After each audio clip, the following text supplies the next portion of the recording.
again with another tutorial. Now, as you guys can see, I am here playing Guild Wars 2. Now, unfortunately, I am recording a video, so the frame rate won't be as high as it will get for you guys. But you guys are here for the AMD CPU fix.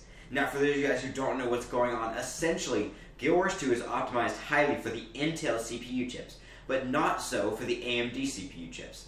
AMD CPU chips benefit greatly from multi-core rendering, a feature that was not included in Guild Wars 2 due to its development into the console gaming market.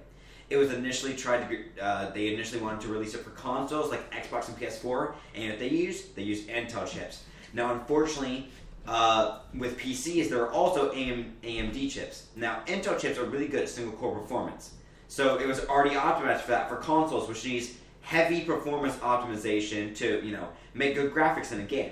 Now, unfortunately, us AMD people have gotten shorthanded because AMD relies heavily on multi-core rendering and using that to gain massive power increments, just as something overall. Now, fortunately, I have come to you guys with a really big thing we can do to fix this. Now, it may not be what you guys really want, but this is the best we can do until we can finally get ArenaNet to optimize correctly for AMD CPU chips. Once again, your frame rate will be much higher. I'm just recording a video, and it just is very hard on the game.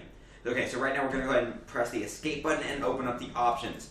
Right here. Now, if you have a top-notch graphics card, and even if you use the NVIDIA experience, it will recommend incorrect settings for you. Most of the people can handle very high, or if you have a nice computer like me, can handle high on most things, but there's a few things you need to turn down for CPU usage, especially on AMD in particular. 1, character model limit. This is the biggest thing, and I will tell you now, you don't even notice that anyone's missing. It feels exactly the same. So don't worry about that. Character model, you say lowest, but it hardly does anything, but it benefits your performance tons. The next thing is shadows right here. Now, if I were to crank up shadows up to ultimate right here, I would actually get way worse performance. You can see that it's being all jerky, and it's not so bad right now because this isn't too bad of an area, but you can see how jerky it is. Anyway, if we just change this down to low, it gets a little bit more fuzzy, but the performance gains are so great. So we're going to go back here and change this back to low.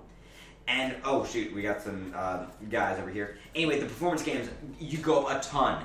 And that is pretty much the only 2 settings. Now, you want to be careful you want to be careful that your issue is not your graphics card and not your CPU. But AMD people, right here, these 2 settings, just change them to lowest and low. And trust me, you will gain so much performance. When not recording a video, I get 60 FPS. I went from 20 to 60 in Lion's Arch alone, which was insane. And that is it, everybody. This has been Legend Bound here, and I just wanted to tell you guys this because I feel that the world needs to know and the world needs to have some good performance on AMD.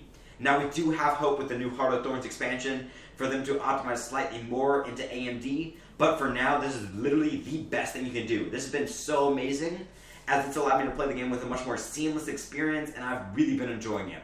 Thank you guys for watching. This has been Legend Bound here. Please rate, comment, and subscribe, and peace out, everybody. Thank you guys for watching.